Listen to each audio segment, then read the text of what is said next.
Greetings, friends. I just want to drop in and say hello. The first thing to say is that I personally am doing 100% fine. I am really have everything that I need. I'm in great health, and I mean that both on the inner level and the outer level. And I just want to acknowledge, first of all, that, I know people who are being deeply affected as we speak. And I want to be really clear because it's a time where a lot of misunderstanding can happen. And I want to let you know that if you're watching this, if you're someone I know well, you're a close friend, someone that's an acquaintance, someone that I've never even met, whoever you are watching this, I want to let you know that I care and I'm here. If there's any way that I can be in service to other people, we have this technology, but really I just want you to know that I care, and whatever you're facing for yourself practically, with your health, with the health of loved ones, with the financial consequences of what is going down, we are all going to be affected, and I just want to let you know that I care, and I wish you really well. And the last video I did, I talked about how it's really important to make good decisions. And one thing that's very interesting is I'm in a community of people who use human design as a tool. And in human design, there are different ways that different types of people are designed to make decisions. So, for example, I am a splenic authority projector. Now, if that doesn't mean anything to you at all, because you never checked out human design, that's cool. If you've got a load of time on your hands, you might want to look into it and look up, your own type from your birth date. But being a splenic projector, it is actually all about having a good relationship with fear, and that's what I want to talk about. There's plenty of people talking about the practical things that we can do, questioning what's really happening here. Is there something more sinister? Is there not? And this is not the place where I want to get into any of that, because sure, truth is important, and believing lies drains energy, and connecting to your own personal truth is going to energize you. Now, obviously truth's important, but let's just put that aside for one moment, and let's put aside the practical things that you are dealing with right now, because this opportunity that we face right here, right now, is a big opportunity to come back to our inner game. Things happen on the outer level. I just found out today that my flight has been cancelled, and I'm okay. I actually am preferring right now to be here where I am in Thailand than to be in the UK. The one thing that's certain about this whole situation is uncertainty. So part of being a splenic authority in the human design is we have a natural ability to make decisions in the moment, and to be able to feel into what's safe and what's not safe for us. It's all about survival. So the elephant in the room is fear, and that's what I want to talk about today. And just a caveat before we get going, like, if there's anyone watching this, if you're watching this on the replay or on YouTube or wherever, and you feel that it is something you don't want to talk about, that is totally okay. And I just want to say, if you're dealing with practical logistics, I know a lot of parents who've got kids and they're homeschooling, because their schools are closed and they're maybe going stir crazy. I really want to take full responsibility for, first of all, for my own fear. So I'm not aware of feeling fear, but it's in there. There's these little. This is extreme times. So the opportunity here is for us to navigate with grace and ease how we deal with fear, whatever that level may be.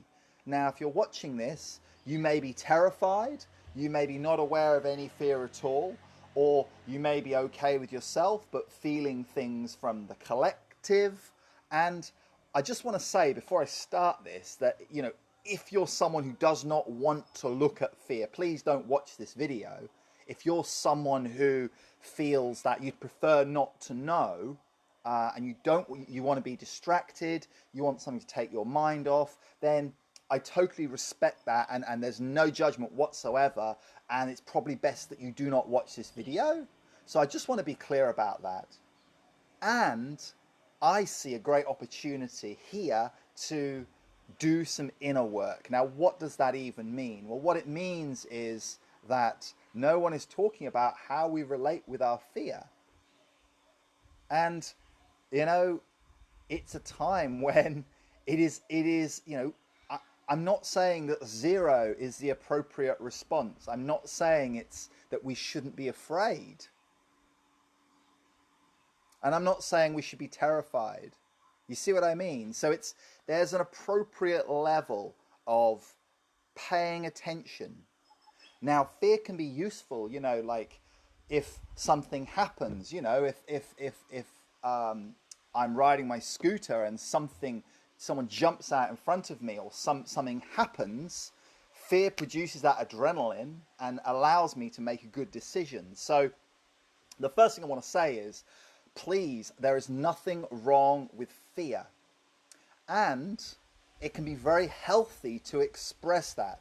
So I had a situation recently where within the last hour, where I shared some information.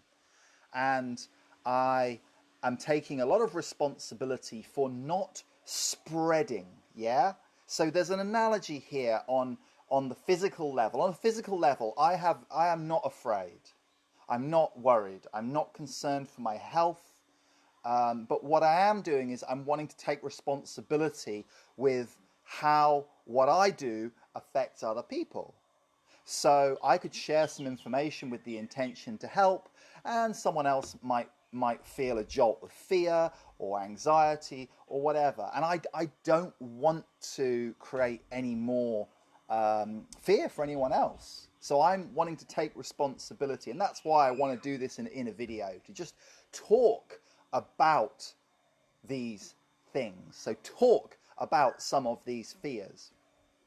Now, I've mentioned about human design, and what I've noticed is that those of us in the community that have some tools for how we navigate decisions, we have that as a tool for, it's there, it helps us. It's like, what do I do? And it helps us to make those decisions. And, whether it's human design or whether it's something else, fear itself, when it's out of proportion, when it's elevated, when it's ramped up, when we have fear but we're not really feeling it, we're not really aware of what it is, we're not bringing any light into that, it's not helpful. It doesn't help us to make good decisions. When you're terrified, you're only focused on survival in the now. So, I had an incident the other day where I ended up in the ocean, a long way out from sea. It was totally my own doing. I was kite surfing, and I was faced with a situation of, how am I going to preserve my life here? And, fear can be healthy, is all I'm going to say. So what how do we deal with fear? There's some great tools. First of all, just being able to make good decisions. And if you know that you are making decisions to the best of your ability in alignment with yourself, then that's a great starting point.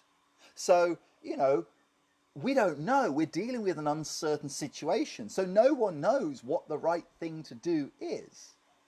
But we're all figuring it out the best that we can. So, is it right to suspend all activities and not connect with anyone else in person? Well, I know for me it's nourishing to connect with other people in my community in small numbers, and to actually have some human contact, and to remind me that actually, we're okay. We're all okay. I know people are affected, but we're okay on an immediate physical safety kind of level, and that's why I wanted to come on here and just say, hey, I'm okay, and I hope you're okay. But what about this fear?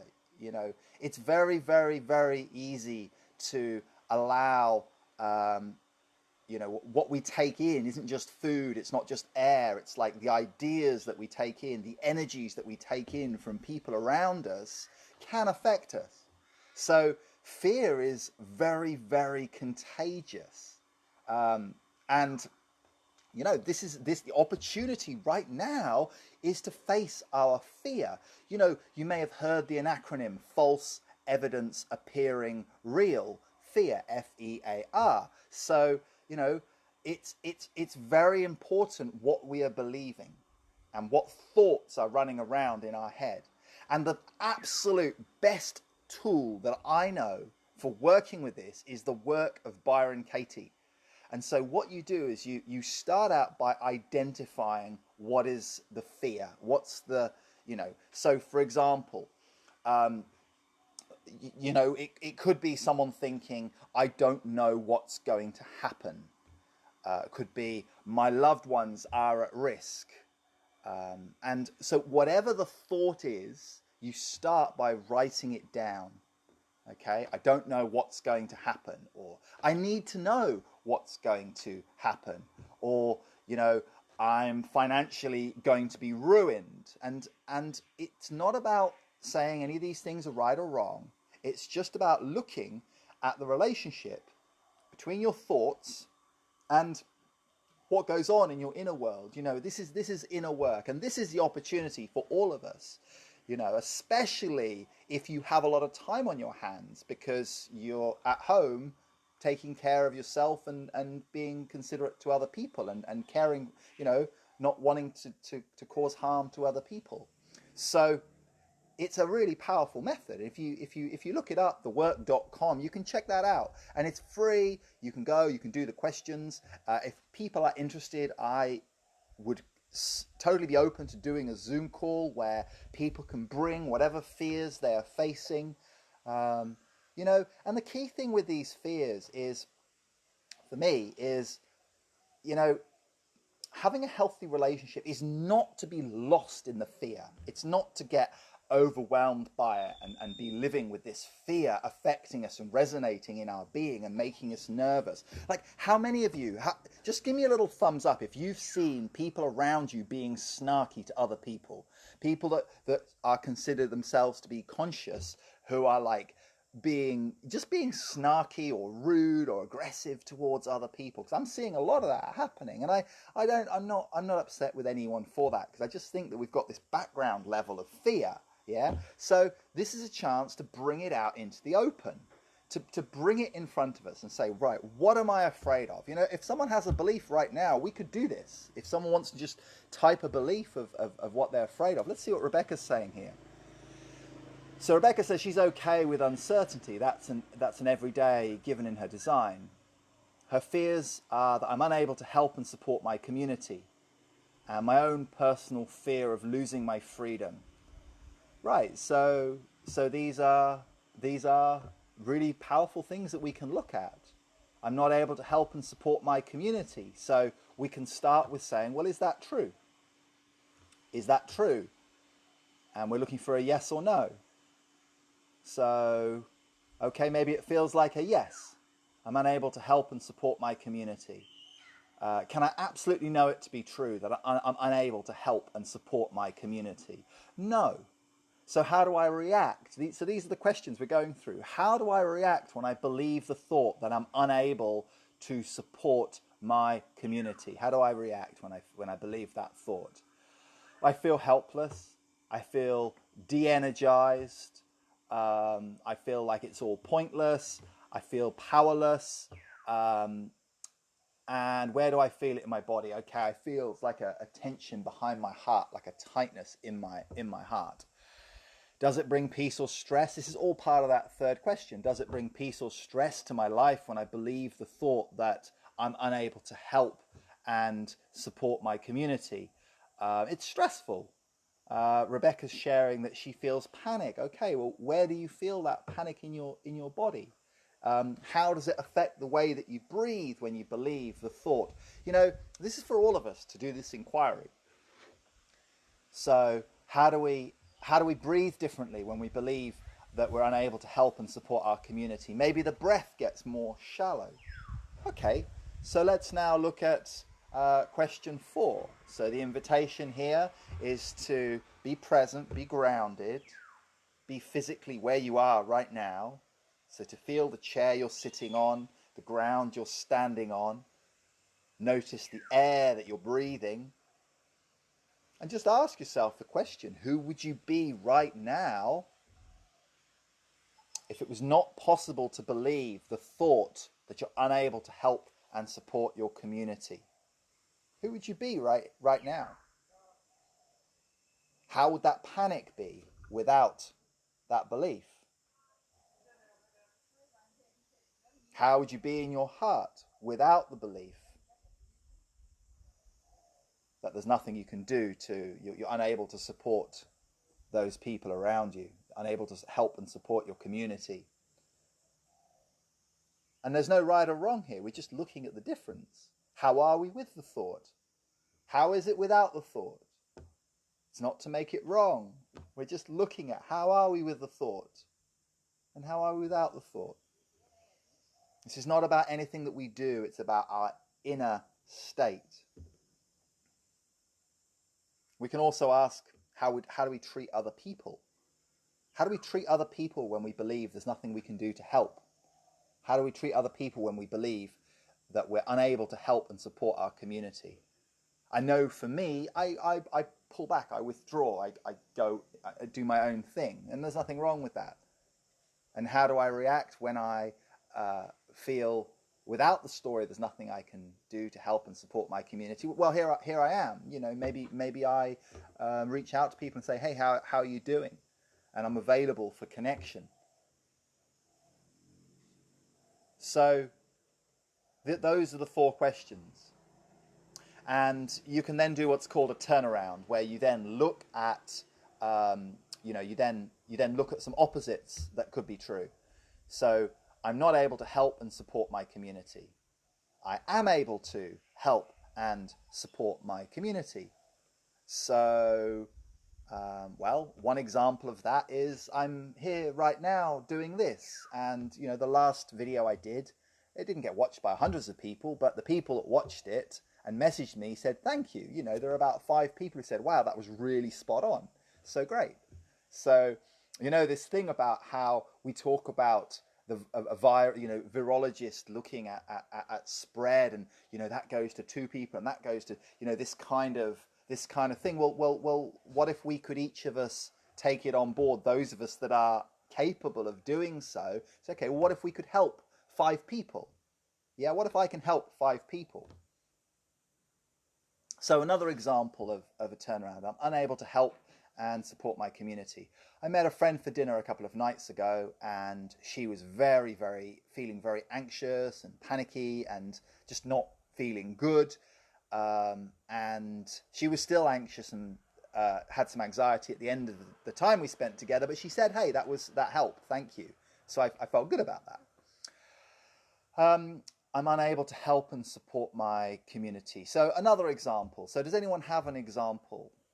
Rebecca, for example, I feel supported by the fact that you're here on the call and you're engaging and we're having this conversation. So we're looking for examples for the turnaround. I am able to help and support my community. Okay, what's another example of a turnaround? I'm unable to help and support my community. Another example could be I'm unable to, what's the opposite of help? I'm unable to harm my community. I'm unable to harm my community. Well, that could be true for many people who are just staying away from big crowds. You're not able to harm your community if you are healthy and if you are avoiding, doing things to avoid the possibility of, the contagion thing. Another example of I'm unable to harm my community. Well, ultimately, if my intention is to be supportive and not, to do no harm, to help other people, then it's like, you know, sure there are going to be people who get upset, but ultimately I'm not able to create fear in someone else's sovereign being unless they really accept that in there, and that's a truth. So we can use this process of the work to look at our thoughts and how they affect us and how we treat the people around us. So the work of Byron Katie, if you go to thework.com, it's a very powerful tool, and that's something that I recommend. So what are Rebecca, I'd be very open to any feedback as to how this lands with you. If you feel any different, what I'll say is there's never once been a situation where I've gone through this process of the work and it hasn't shifted something. It hasn't created more ease, more space inside of myself, and maybe the thought doesn't go away totally, but it always seems to be a bit less charged once I go through this process. And if it's still there, I can go into the work again. There can be another thought that's a little bit slightly off the original thought. So what I do want to say is that when I clear these beliefs in myself, like who am I without the thought that there's something I need to be afraid of, I'm just a lot more available. I'm calmer in my body. I'm breathing deeper, and like I said, I'm more available to be here for other people, and to be here for myself and make good decisions. To make good decisions for what's the correct course of action at any point. So Rebecca's just said it was Rebecca's belief originally that she shared. Thank you. She said there's less charge than that moment earlier. So feeling less charge. So this is the thing, anytime we feel something coming towards us, if we feel some information coming towards us or a person's energy coming towards us, we have the choice, and I want to quote a little bit of Rudolf Steiner from about 120 years ago. Rudolf Steiner, because it's happening on a physical plane, but there's much more to it. Now, whether this is going to be woo-woo or whether you can just take this on some level, I hope this can be useful to you. So Rudolf Steiner talked about two entities, which he refers to as Lucifer and Ahriman. Most people have heard of Lucifer as being like the devil, and Steiner referred to these two as fallen angels. Now, the interesting thing is that when we ourselves do our inner work, he says we can put these two entities to use. Now, whether you're open to this on a spiritual level, or whether it can be a metaphor, if you hear me out, I hope that you're going to find something useful in what I share. So each of these two has a different gesture, and I see both of these playing out. So Lucifer on the one hand says, there's nothing to worry about at all. Don't worry. Okay, it's kind of like putting your consciousness to sleep. You could also say it's like putting your head in the sand. It's like, yeah, I don't want to know about that. It's all going to be okay. Yeah? And it's a very specific flavor. So the Luciferic energy, it's like it's going to be okay, but without paying any attention, without being conscious. It's like a going to sleep. Yeah, it's all going to be okay. And I see this playing out in people saying, hey, I don't want to know about anything. I don't want to know the information. And personally, for me, I feel it is important to be aware of what is going on and be awake. Now, that's my personal truth. It may not be yours. I'm not saying one's right or wrong. So whatever you're doing, if you just joined this, I said this earlier, doing you is the most important thing. Okay, I'm just sharing what I'm doing. Okay, so we're talking about Lucifer on the one hand, and on the other hand, we've got Ahriman. Now, Ahriman is all about technology. Ahriman's all about going faster. Ahriman's about paralysis by analysis, breaking things into details. And if anyone finds themselves checking updates every 5 minutes with a kind of a tension in the body, and feeling anxious about what's happening moment to moment, and it's like feeling like we've got to do something quickly. It's that is the energy of Ahriman that Steiner talks about. And it's interesting, back then, like over a century ago, Rudolf Steiner was saying that we need to be stronger in ourselves because of all the electromagnetic frequencies around us. And back then, he was talking about electricity going through the cables in the earth, right? So power lines. So the effect on our consciousness from power lines. We're not just talking about the physical effects. We're talking about the effects on our own consciousness, our own sovereignty, our own ability to really be who we are. And of course, now there are many more different kinds of frequencies going around. So, whether or not are we afraid of 5G, which is an untested technology, which there's a tiny possibility, like maybe a 1% possibility in me that it's totally harmless, maybe, but we haven't tested it. We don't know. And we don't know the physical effects. We don't know the spiritual effects of these things. So, this is, I feel, something that needs to be tested. But whatever happens, it can be very easy to feel powerless when we can't control those things out there individually. But what we can control, what we can take charge of, is our own inner world. So, those two archetypes may be useful.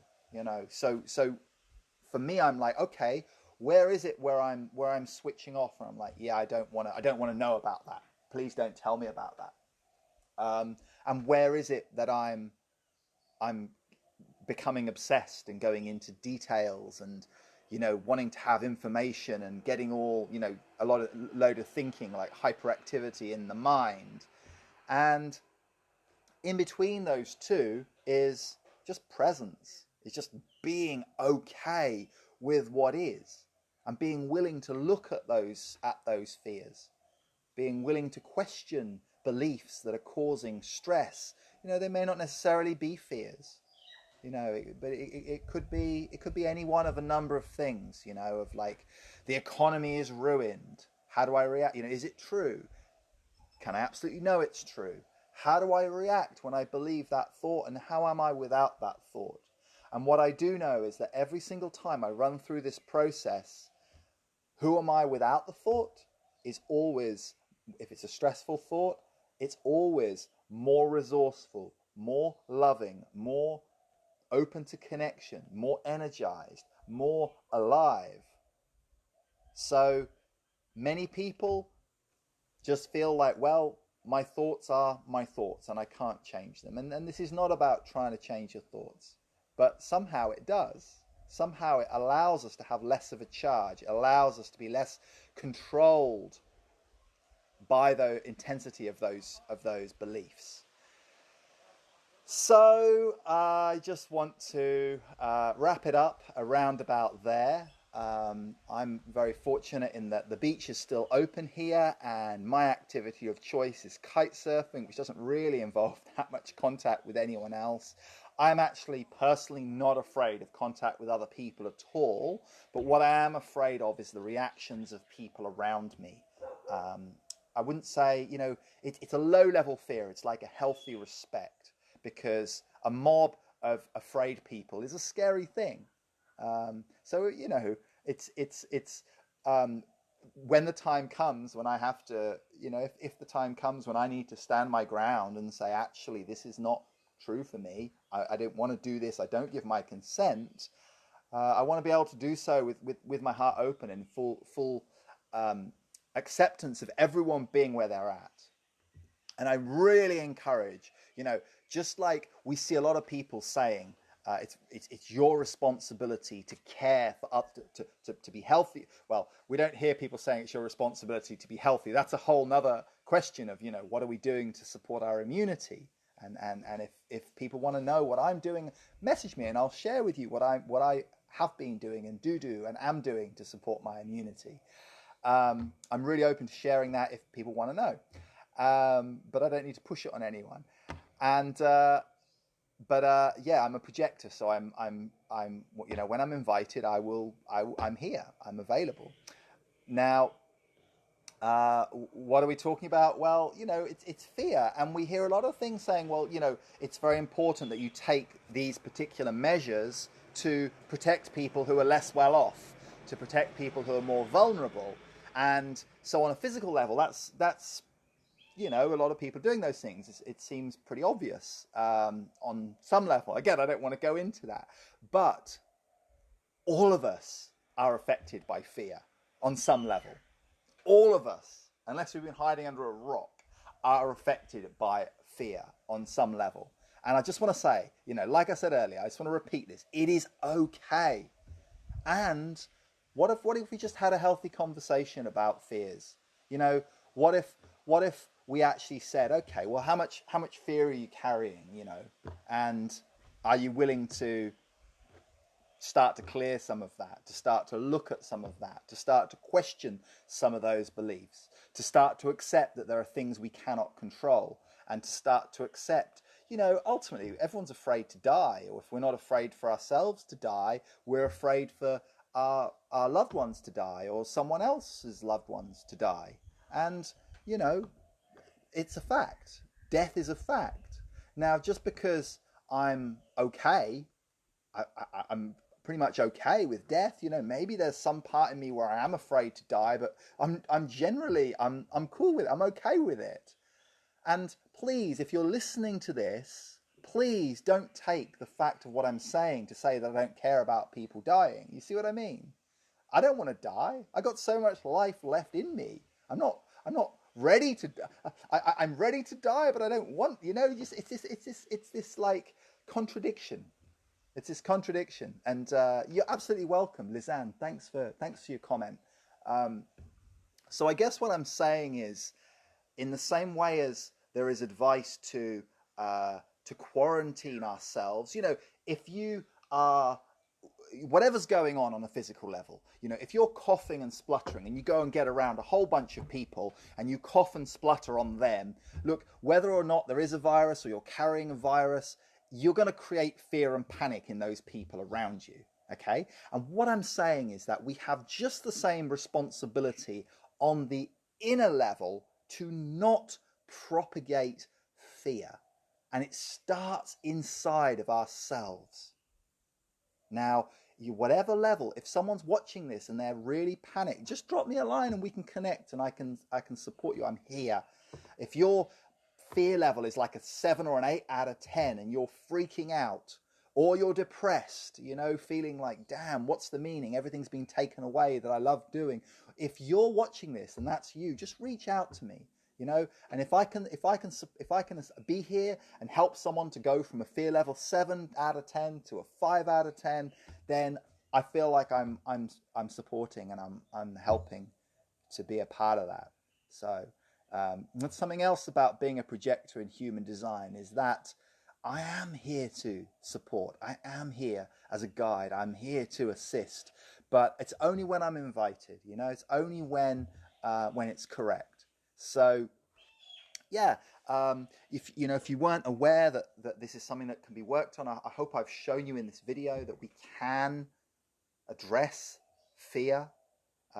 It's I'm going to say it again. You know, with these things, people jump in and out at different points. It's okay to be afraid.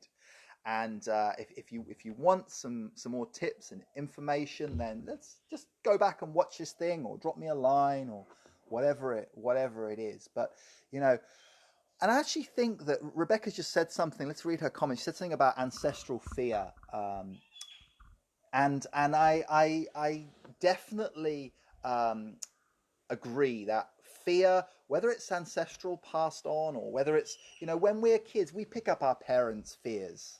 You know, we pick up things from the field around us, from the culture around us. We pick up fear. And, you know, all that's happening right now, it's like someone's turned the temperature dial up and all that fear is bubbling up to the surface, but it was there all along. So, you know, this is the opportunity. The opportunity is there to take a look at it and question it and see what's actually really true. And that's all I want to say. And I'm trusting you, if you're watching this, to do whatever's right for you.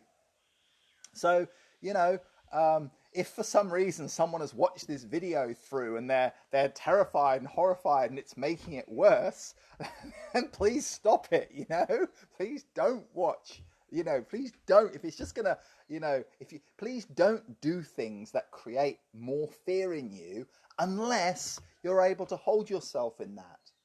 Yeah? Or unless there's someone you can go to that can help you to hold that. So it'd be interesting, you know, who are the people around you who are not afraid? Who are the people around you who you feel are rock solid in their vibration? It's a really interesting question, you know. And those are the people that maybe you want to be, you know, looking towards, connecting with. It's very easy to get sucked into, you know, whoever's speaking the loudest, or whatever's most shocking, or whatever's most horrifying. And on the flip side, I would say, you know, if you're someone who feels like you're grounded and you're holding your own and you're rock solid in it, well, maybe reach out. Maybe open yourself up to, you know, this is a training ground. Maybe open yourself up to some of those things that are a little bit scary, and see if you can even watch something from the mainstream media, and watch it. I'm not saying you have to believe anything, but just watch it and see what's going on. See what other people are exposing themselves to. See what other people are, you know, taking into themselves. So, you know, this is the time for us to be warriors. This is the time for us to stand in our own strength, in our own power, and be willing to ruthlessly slice through any bullshit that's around in ourselves, and in a way that is loving and open to other people. Yeah? So, you know, it may be that you need to cut people out of your life and say, no, I don't want to hear from you. But, you know, if you can get beyond that and actually be open to a little bit, you know, if you can hold that, if you can hold space for other people who aren't calm and grounded, who have been infected by fear. You know, we see these brave medical people who are putting themselves at risk, going into situations. We see there's lots of people who are continuing to do their jobs, and you know, where there may be a big personal risk to them. So what if we could do the same on the inner level? What if we could be rock fucking solid strong in ourselves and available to those who may be freaking out a little bit? So if you're freaking out a little bit or a lot, then reach out to someone, whether it's me or someone else that you feel is solid. You know, it's like if you're drowning, maybe there's someone who is, you know, there's someone who's floating, who's doing okay, that you could swim over to and say, hey, you know, can you give me a hand? I had to be rescued by a fishing boat because I was getting, you know, taken out to sea the other day and I lost the wind, and so on and so forth. So, you know, sometimes you have to ask for help, and you know, but then it's important that you don't capsize the boat that you're trying to climb into because you're so freaked out, you know. So let's navigate this with some intelligence, and let's see the opportunity that is there. So that's it. You know, all I'm saying is, if you're dealing with the fear for yourself, are you available to other people? And if you're struggling with it, is there some way you can support yourself, or is there someone else that could support you? And it really starts with honesty, like anything in you know, self-development growth, telling the truth about where you're at, you know, just saying, hey, I'm feeling a bit of fear. And it's the same if someone gives some information, you know, if I pass some information on to someone and it's like, actually, that's freaking me out and I don't want to hear that right now. Okay, no problem. I won't keep sending you information. So thank you for watching. If you want to catch the replay, I'm going to pop this up on YouTube, so you're very welcome to check that out. But yeah, thanks for being there, and whatever state you're at, I just want to repeat my message from the start. I am doing okay. I'm doing more than okay. I'm happy. I'm healthy, and I have what I need around me. And I also want to acknowledge that there are people who are in much tougher circumstances than me, who are being affected in many different ways. And I just want to wish you the best, and I want to wish that you make good decisions and that you navigate this scenario from a place where you have a healthy relationship with fear, where I'm not saying it should be absent, but where you're not being totally taken over by fear. So it's a healthy respect for uncertainty, for Mother Nature, for the powers that be is highly advisable right now. So let's see what happens. Let's see what goes down. Let's see where this goes next. And one more time, I am available. I am here, and I just want to acknowledge you and thank you for taking the time to watch. Sending love. Ciao.